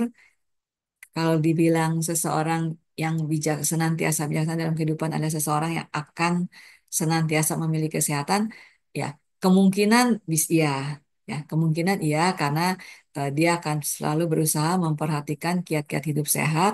Mulai sekarang dia menjaga karmanya dengan sangat baik sekali untuk sesuai dengan yang dianjurkan dalam dunia medis. Tetapi karma yang lampau kita nggak tahu juga karena kita sekarang ini dipengaruhi juga oleh karma yang lampau. Karma saat keadaan kita sekarang dipengaruhi oleh karma kita yang lampau. Keadaan kita mendatang memang dipengaruhi oleh karma yang sekarang, tetapi karma yang lampau juga masih mempunyai andil yang siap berbuah kalau kondisinya memungkinkan. Dan apakah seseorang yang senantiasa menjaga kesehatan adalah seseorang yang bijaksana dalam kehidupan? Eh, Mestinya iya ya, seseorang yang senantiasa menjaga kesehatan karena dia paham bahwa kesehatan itu adalah keuntungan yang terbesar, maka seseorang yang bijaksana dia akan senantiasa berusaha untuk menjaga kesehatannya, tetapi memang banyak hal yang bisa mempengaruhi dia, apakah dia mampu nggak untuk senantiasa menjaga kesehatannya itu. Seperti saya katakan tadi kan, misalnya kita eh, harus pergi ke suatu tempat yang eh, banyak orang yang menderita penyakit-penyakit tertentu, dan kita punya fisik, misalnya akibat karma lampau, kita eh, punya karma buruk yang harus berbuah di saat tersebut, ya mungkin hal tersebut juga menjadi faktor eh, pendukung ataupun faktor yang pelemah untuk terkondisinya kesehatannya. Gimana, kira-kira terjawab nggak? Silakan kalau belum Iya, terjawab. Pak Heri, semoga terjawab. Cuman kalau dalam pemikiran saya, Bu, yang di sini Ya, berarti yang dimaksudkan kebijaksanaan itu kan bukan eh, kebijaksanaan secara utuh, itu kan bukan hanya sekedar kebijaksanaan dalam mengatur pola makan dan lain. Karena kan harus dari segala aspek datangnya kebijaksanaan nanti ya, Bu ya. Jadi mungkin yang di sini eh, kebijaksanaan yang dimaksudkan Pak Heri ini kebijaksanaan dalam mengatur pola makan, mungkin demikian Pak Heri, atau bagaimana menurut Ibu? Kalau pemikiran saya kok begitu, kebijaksanaan itu kan dari banyak aspek konotasinya. ya, ya. Jadi memang kita nggak tahu yang maksudnya Pak Heri ini kebijaksanaan dalam hal apa. Ya, apakah bijaksana dalam memilih makanan, bijaksana dalam menentukan eh, misalnya lingkungan lingkungan tempat tinggal, tempat kerja, itu juga banyak hal ya. Kebijaksanaan dalam eh, mengatur keuangan misalnya, atau kebijaksanaan dalam mengatur waktu. Ya, kalau lihat pertanyaan yang berikutnya adalah kesehatan juga bisa berasal, kesehatan juga bisa dari faktor makanan, betul ya. Karena kita tahu dalam Abhidhamma Sangga dikatakan juga ahara atau makanan itu juga menjadi faktor penentu kesehatan jasmani kita. Dan tadi di dalam lima hal yang harus diperhatikan untuk kesehatan, di situ juga salah satunya adalah makanan. Jadi makanan memang mempengaruhi. Tapi kalau pertanyaannya yang manakah lebih sehat, vegetarian atau non-vegetarian, alias makanan daging, nah ini memang banyak faktor juga yang mempengaruhi ya. Kita lihat bahwa kenyataan di lapangan banyak orang yang vegetarian sehat, banyak orang yang non-vegetarian juga sehat ya. Tapi saya juga belum melihat statistiknya. Tetapi yang penting di sini menurut saya adalah bukan vegetarian atau non-vegetariannya, tetapi bagaimana kebutuhan gizi itu terpenuhi. Karena protein kan ada juga dari protein nabati ya. Saya pernah juga mendengar pemaparan dari seorang ahli gizi di Rumah Sakit Suci, bagaimana dia membandingkan orang yang vegetarian itu sehat, tetapi menurut saya tergantung juga bagaimana mengolahnya. Kalau makan vegetarian yang benar-benar sayur-sayuran gitu ya, saya pikir itu memang sehat. Tapi kalau dia ingin vegetarian, tapi dia membuat daging-dagingan yang dari olahan dari Dari gluten itu ya, Bu ya. dari menurut saya itu mungkin belum tentu ya, karena yang namanya diolah itu kan apalagi kalau ditambahkan dengan bumbu-bumbu tertentu yang saya juga nggak tahu bahan bakunya apakah memang higienis apa enggak, karena tidak semua orang itu memang mementingkan kualitas. Ada beberapa yang mementingkan penampilannya bagus, nggak peduli apakah itu zat warna tekstil atau zat warna makanan, yang penting kelihatannya menarik, eh, rasanya enak. Dia juga nggak mempedulikan bagaimana dampaknya buat konsumen. Nah, kalau itu mungkin malah berbahaya ya. Karena saya melihat beberapa orang yang mengaku vegetarian tetapi masih pingin makan rendang, pingin makan ayam bakar. Jadi dibuat secara sintetis. Nah, itu saya khawatir eh, proses pengolahannya itu malah berdampak tidak tidak baik ya. Tapi kalau diolah dengan cara yang betul benar-benar baik, dan kebutuhan nutrisi dari kita itu terpenuhi, mestinya itu eh, sama ya. Jadi kalau saat ini saya menganggap vegetarian maupun non vegetarian itu eh, baik buat kesehatan. Tergantung daripada tujuan dia vegetarian juga untuk apa. Kalau dia tujuannya vegetarian karena bosnya vegetarian, dia harus vegetarian, yaitu mungkin beda dengan dia vegetarian karena memang tujuannya dia tidak ingin terjadi pembunuhan karena dia mengkonsumsi hewan-hewan misalnya. Nah, itu tentunya dengan tujuan yang berbeda, dengan caranya mendapatkan makanan vegetarian yang berbeda, dampaknya juga mestinya berbeda. Yang nggak tahu terjawab apa enggak, Pak Heri?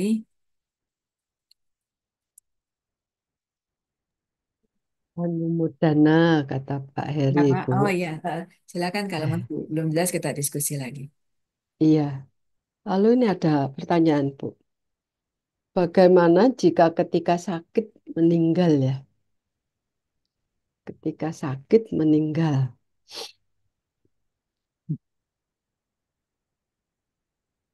Mana? Yang pertanyaan gimana? Bagaimana jika ketika sakit meninggal ya? Ya, oh, mungkin pikirannya gitu ya. Iya mungkin ya. Ya, eh, kalau bisa kan kita kan tahu ya tempat di mana kita terlahir kembali kan tergantung daripada kita mempunyai garuka karma atau enggak. Kalau misalnya kita tidak pernah melakukan aku salah garuka karma ya dan kita bisa meditasi mencapai jana misalnya, nah pada saat eh, sakit kita terus bermeditasi, kalau bisa saat-saat meninggal masuk ke dalam jana itu bisa terlahir di alam Brahma. Kalau nggak punya garuka karma, maka kan yang pengaruh kan pikiran terakhir. Nah, jadi hendaknya walaupun sakit, pikirannya jangan jangan jangan mikirin sakitnya gitu. Seperti saya sampaikan tadi, Ibu Jamal, beliau bisa membedakan sakit Hmm. fisik dan sakit batin. Jadi walaupun fisiknya sakit, tetapi dia terus pada objek meditasi. Dan kita juga tahu setiap saat kita fokus pada objek meditasi, itu adalah kusala. Ya, itu adalah kusala. Jadi kita kalau terus membuat kusala, mestinya di saat-saat cuti cita muncul, kita juga dalam keadaan fokus pada objek meditasi, mindful, maka mestinya kita juga bisa terlahir di alam yang baik. Jadi jangan pernah merasa, aduh, saya ini sakit gitu kan, saya ini menderita, saya nyusahin orang. Karena ada salah satu eh, teman saya yang bunuh diri ya, eh, udah lama sekali nggak pernah ketemu berdasarkan eh, keterangan dari suaminya, ya istrinya itu selalu merasa guilty feeling. Dia merasa dia nyusahin suaminya, nyusahin anak-anaknya, ya walaupun dia mempunyai keadaan ekonomi yang sangat bagus, suaminya sangat baik, anaknya sangat baik, justru dia merasa, wah saya nyusahin kalian semua, lebih baik saya pergi supaya nggak nyusahin kalian. Jadi rasa dia ingin membahagiakan keluarganya jangan terbebani oleh dirinya. Nah, hendaknya nggak seperti itu ya. Jadi kan kita percaya hukum karma. Apapun yang muncul di enam indera kita, apapun yang kita alami itu adalah akibat karma kita. Jadi kita harus menerimanya dengan lapang dada, ya kita legowo setiap waktu, termasuk pada saat-saat terakhir kita akan pergi. Kalau kita pergi dengan lapang dada, kita ikhlas rela dengan Hmm. apapun yang muncul, ya saya kira kita bisa mendapatkan tempat kelahiran yang baik sesudah kematian kita. Saya nggak tahu pertanyaannya seperti itu apa bukan ya Bu ya? Ya, silakan kalau eh, Ya, yang mungkin dimaksud kalau kurang kurang. jelas bisa disambung dengan pertanyaan berikutnya ya, Bu ya. Ya, Eh, ini lalu pertanyaan berikutnya, Rahman. Bu, ya, mengapa kita susah untuk sehat? ya. Lebih banyak kurang sehat dilihat dari segi dhamma dan kesehatan ilmiah. Maksudnya begitu. Kenapa ya kita tuh kok susah banget untuk benar-benar sehat gitu. Ya, sebetulnya kalau kita perhatikan dengan yang Sang Buddha ajarkan dalam Dhammapada, pikiran adalah pelopor. Ya, kita arsitek buat diri kita sendiri. Kalau kita akan menjadi seperti yang kita pikirkan. Kalau kita merasa badan kita nggak sehat, kita nggak sehat. Ya. Jadi menurut saya kita jangan jangan pesimis seperti itu, jangan negatif thinking seperti itu. Kita terima aja misalnya kita merasa kepala sakit, ya. Kita amati sakit sakit sakit itu bisa hilang loh rasa sakitnya. Ya, misalnya kaki kesemutan kita amati. Ya, ini kan pengalaman kita waktu pertama kali belajar meditasi ya. Mungkin Hmm. Bu Hili ingat ketika pertama kali kita belajar meditasi, misalnya guru kita mengatakan kamu harus berada di tanah untuk duduk 1 jam tidak bergerak apapun yang terjadi. Nah, pada waktu itu kan sakitnya luar biasa itu. Saya ngeliat apa apa nungguin jam kok nggak bunyi-bunyi gitu kan. Nah, Nah, sakit yang luar biasa itu ketika diamati, lama-lama akhirnya hilang loh. Dia jadi seperti yang saya alami ya, jadi seperti pecah gitu sakitnya. Dan sejak itu udah nggak sakit lagi.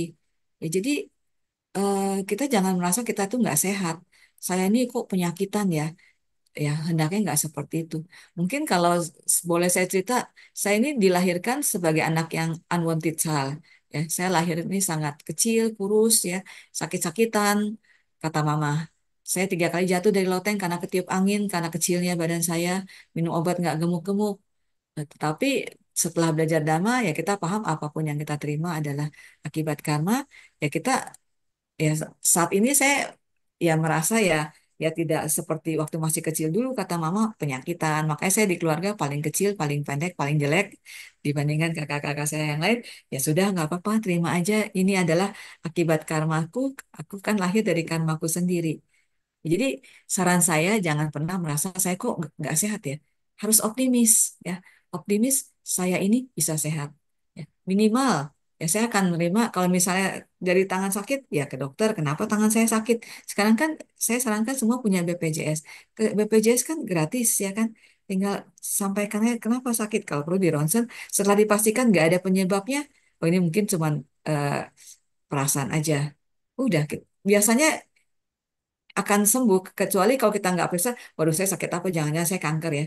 Ya, saya sendiri kita nih waktu kuliah gitu kan, ketika dosen ngajarin tentang kanker, wah saya kanker nih. Kita kadang-kadang seperti itu, jadi merasa ini adalah penyakit saya alami. Gitu. Jadi saya sarankan kalau sering merasa nggak sehat, ya pergi ke dokter untuk pastikan kata dokter Anda sehat atau enggak. Kalau emang nggak sehat kan dokter akan kasih obat. Kalau emang sehat, tetapi Anda merasa nggak sehat, ya itu mungkin psikosomatis. Gimana terjawab nggak? Iya, mungkin nanti akan dilanjutkan. Ya, silakan Oh, kalau belum terjawab. iya, berarti sakitnya bukan lagi sakit jasmani, tapi menjadi sakit batin ya, Bu ya, Ya, gitu. mungkin Heeh. merasa kan, wah tetangga saya kemarin pergi ke sana, jadi pulang terlalu sakit. Wah, saya juga sebentar lagi nanti akan sakit nih. Jadilah Anda sakit, karena kita kan menjadi seperti apa yang kita pikirkan kan. Kalau kita merasa saya ini orang paling miskin di dunia, saya ini orang yang paling penyakitan, jadilah kita. Tapi kalau misalnya enggak, kita merasa saya adalah orang yang sehat, sehatlah kita. Kita akan menjadi seperti apa yang kita pikirkan. Lalu mana yang lebih penting, Bu, antara kesehatan jasmani dan kesehatan rohani? Kalaupun dipertimbangkan gitu, mana yang lebih perlu kita prioritaskan gitu? Dua-duanya penting, Bu. Mind and body itu satu kesatuan. Kalau pikiran sakit, badan bisa sakit. Badan sakit juga pikiran bisa sakit kan? Ya, Hmm. kalau kita lihat dari yang Sang Buddha ajarkan ya, memang pikiran kan pelopor ya. Pikiran adalah penentu. Ya, tentunya pikiran harus harus bersih dulu ya. Karena kalau pikiran kita terus negatif ya, badan kita akan jadi sakit. Nah, jadi ya saran saya dua-duanya sejalan. Nggak bisa pilih salah satu. Tapi Harus tapi yang pertama ya memang pikiran ya karena eh, mungkin ibu pernah dengar yang namanya efek placebo. Ada orang yang sakit, terus karena dokternya yakin nih sakitnya sakit psikosomatis dikasih kapsul tapi isinya cuma gula. Nanti kau minum ini ya, nanti minum seminggu kamu pasti sembuh. Kalau sampai nggak sembuh kamu balik lagi. Ternyata sembuh tuh. Padahal isinya cuma gula, tepung lah iya, gitu ya, bukan obat. Jadi pikiran penting sekali. Tapi jasmani juga jangan dibiarkan. Kalau misalnya ada tumor dibiarkan nanti jadi kanker, ya terlambat juga. Walaupun pikirannya sehat, ya dia eh, harus cepat pergi, sayang juga kan. Jadi sejalan lah, dua-duanya penting. ya, gitu. Terima kasih, Bu Meta, atas penjelasannya. Semoga pertanyaan-pertanyaan yang diajukan tadi bisa terjawab semuanya ya. Eh, lalu kayak kalau saya boleh ini Bu, nambah satu pertanyaan dengan sehubungan dengan slide Ibu tadi tentang stunting Bu. Ya. Stunting itu bisakah terjadi setelah kelahiran Bu? Atau memang sejak dalam kandungan? Eh, biasanya terjadi dalam 1.000 hari pertama, Bu. Itu Nah, 1.000 hari pertama itu terhitung sejak kelahiran ya Bu ya? Bukan sejak dia sejak masih dalam kandungan. sejak dalam kandungan, Bu. Jadi sejak ibu hamil itu kalau dia nggak memperhatikan gizinya, ya jadi eh, dia lahir dalam keadaan Berat badannya kurang. berat badannya kurang. Tapi kalau dalam 1.000 hari pertama itu sudah bisa di dikejar, itu biasanya hasilnya akan bagus. Jadi penting sekali, terutama ASI yang eksklusif ya. ASI eksklusif itu penting sekali karena ada yang mengatakan bahwa kalau ngasih ASI nanti cepet tua, bla bla bla. Nah itu kan nggak betul ya. Jadi sebetulnya ASI itu eh, sangat-sangat diperlukan. Termasuk juga sebetulnya kalau ibu tuh ngasih ASI ke bayi, nanti hubungan anak dengan ibu itu akan menjadi lebih dekat loh. Ya karena eh, kalau susu sapi kan buat anak sapi sebetulnya ya. Susu eh, bayi manusia yang mestinya dapatnya ASI. Jadi sejak seseorang berniat ingin hamil, begitu dia tahu hamil, nah sejak itulah dia mesti memperhatikan gizinya secara optimal sampai 1.000 hari supaya anaknya itu terhindar dari eh, terhambatnya tumbuh kembang. Ada nggak Bu hubungannya antara memberikan ASI Ya, dengan kesehatan kemudiannya, misalkan terkena kanker payudara itu ada hubungannya nggak Bu? memberikan ASI dengan kanker Pemberian, payudara. iya, kadang ada kan ngomong karena dulunya nggak mau menyusui gitu, lalu ketua waktu tuanya terkena kanker payudara seperti itu. Ada hubungannya enggak Hmm. kira-kira? Setahu saya enggak, Bu. Tidak. Tidak ada, belum ada penelitiannya. Tapi yang ada adalah eh, faktor keturunan. Jadi orang kena kanker payudara bisa karena faktor keturunan. Iya, iya, iya. Baik. Ini sepertinya sudah tidak ada pertanyaan lagi, Bu, baik dari kolom chat maupun dari YouTube. Terima kasih atas penjelasan-penjelasan yang Ibu berikan tadi. Namun, untuk menutup ini, kiranya Ibu bisa memberikan sedikit closing statement, Bu, Ya, baiklah. untuk Ya. lebih Ini ada membekali pertanyaan kami. lagi nih, Bu. Eh, Oh, apakah ada cara untuk tidak overthinking yang dapat membuat kesehatan menurun? Bagaimana cara kita membedakan kesehatan mental dan kesehatan jasmani? Ya, oh, mungkin dimasukkan ke Ibu langsung ya. Ya, silahkan, Bu. to everyone. Izin bertanya lagi, apakah ada cara untuk tidak overthinking yang dapat membuat kesehatan menurun? Ya, Oh, sebaiknya ya kita emang usahakan nggak overthinking dengan upaya mindfulness. Ya, dengan kita terus hmm. mindful, mestinya kita bisa menghindari overthinking karena overthinking memang tidak baik buat kesehatan.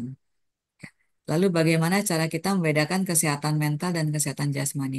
Kesehatan mental, kesehatan jadi kalau kita stres ya itu bisa digolongkan sebagai kesehatan mental. Kita eh, depresi, frustrasi itu termasuk kesehatan mental. Tapi kalau misalnya kita eh, sakit, misalnya sakit eh, kulit, misalnya sakit perut, sakit kepala karena tekanan darah tinggi, itu bisa digolongkan sebagai gangguan kesehatan jasmani.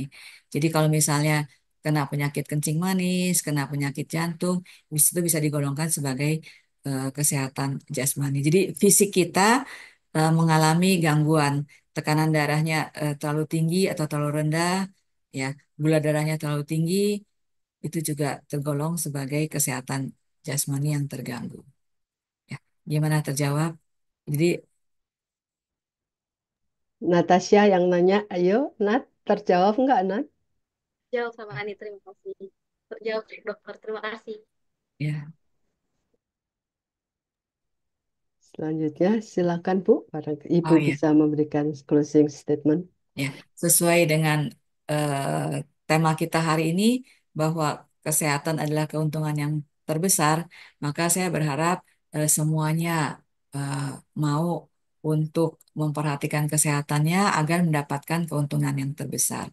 Kesehatan itu bukan hanya jasmani, tetapi mental dan sosial juga hendaknya kita perhatikan agar kita menjadi manusia yang benar-benar utuh, kita benar-benar sehat dari berbagai sisi, dan dengan kita memiliki kesehatan yang baik, mental maupun jasmani, maka kita bisa berkontribusi untuk kebaikan semua dan juga untuk diri kita sendiri. Dengan kesehatan yang kita miliki, yang kita anggap sebagai sarana dan prasarana, maka kita bisa melakukan kusala yang lebih banyak dan banyak, ya. Semoga kita juga bisa bertekad memanfaatkan sisa hidup kita ini untuk terus memupuk parami sebagai bekal perjalanan kita di kemudian hari. Dan semua itu tentunya bisa kita lakukan kalau kita mempunyai kesehatan yang baik. Ya, semoga kita semua sehat, panjang usia, bahagia sejahtera, bisa terlahir kembali di alam yang penuh kebahagiaan, dan bisa terus bertemu ajaran Buddha sampai terbebas dari samsara yang menakutkan dan tercapainya kebahagiaan tertinggi, Nibbana. Terima kasih, terima salam dalam Dhamma, Namo Buddhaya. Sadu, Namo Buddhaya. Ya, terima kasih Bu. Ya, Selanjutnya saya kembalikan ke Natasha. Ya, baik. Terima kasih Dokter Meta yang sudah memperkenalkan materi dan memperkuat bahwa kesehatan adalah yang paling penting. Dan juga terima kasih kepada Ramani ini yang telah memandu acara tadi dengan sangat baik. Selanjutnya, marilah kita melimpahkan jasa kebajikan yang telah kita perbuat hingga malam hari ini dengan membacakan Parita Patidana. ya, baik. Ya, Mari kita bersama-sama meman- membacakan parita pelimpahan jasa atas kebajikan-kebajikan yang sudah kita lakukan sejak awal sampai dengan sekarang. Semoga semua makhluk berbahagia. Punya sidani kata sa, ya nanyani kata nime, te sanca bagino hontu, sata pamana, sata nanta pamanaka, ye pia gunawantaca, mayang mata pita dayo, ditame capia ditawa, anye majata werino, sata titanti lokasming, te buma catuyonika, Pance kaca tuwokara samsaranta bawa bawe nyatang ye pati daname anumodantu te sayang ye cimang napa jananti dewa te sang niwe dayung maya di nana punyanang anumodana hetuna sabe sata sada hontu awera sukha jiwino hema padan capa pontu Tesa sasi jatang subah. Sabe satu. sadu, sadu, Aduh, sadu. sadu, sadu. Terima kasih kepada Dokter Meta. Acara selanjutnya yaitu penyerahan sertifikat apresiasi kepada narasumber. Kepada yang bertugas, silahkan. Ya, mungkin Dokter Meta berkenan untuk menerima sertifikat Ya, baik. Terima kasih. Anumodana. dan baik. Mari kita tutup acara sebulan Kandama ini dengan membacakan Parita Nama Karapata yang akan dipimpin oleh Ramani Hili. Kepada Ramani Hili disilakan. Baik. Arahang sama sambuddho bhagawa.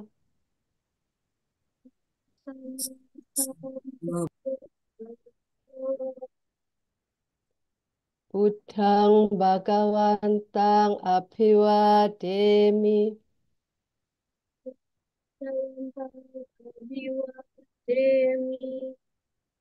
Sang Bhagawa yang Maha Suci, yang telah mencapai penerangan sempurna. Aku bersujud di hadapan Sang Buddha, Sang Bhagawa. Swakato Bhagawata Dhammo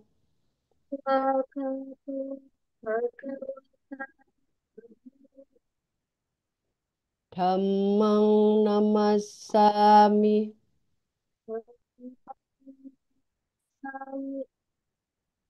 Dhamma telah sempurna diabarkan oleh Sang Bhagawa. Aku bersujud di hadapan Dhamma.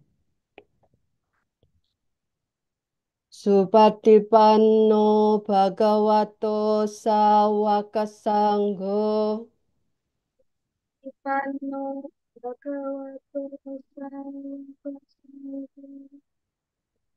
Sanghang Namami.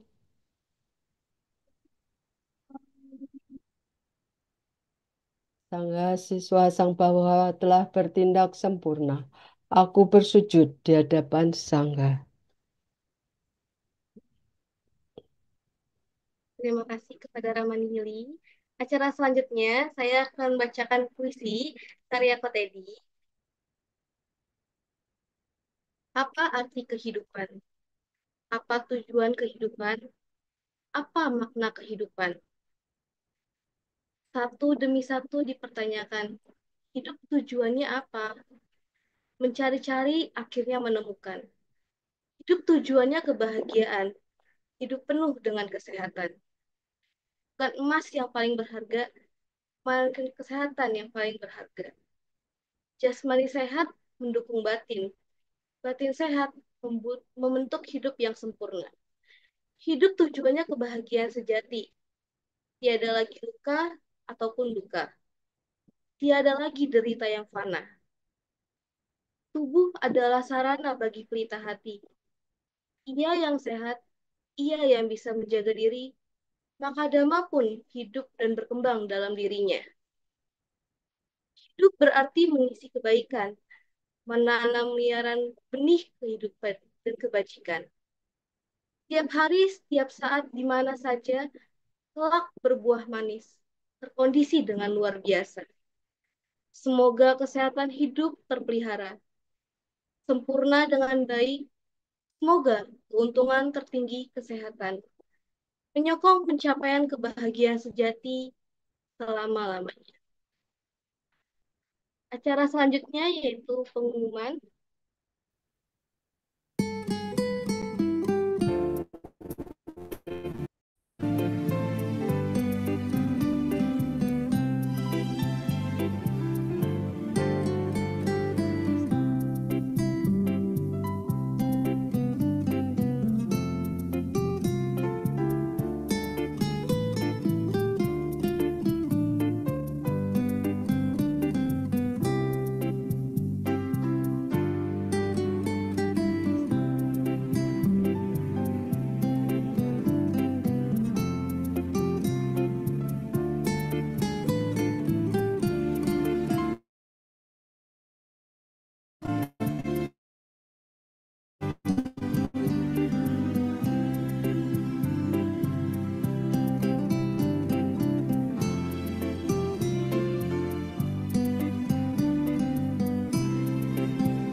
Ya, pengumuman tadi menutup acara kita pada malam hari ini.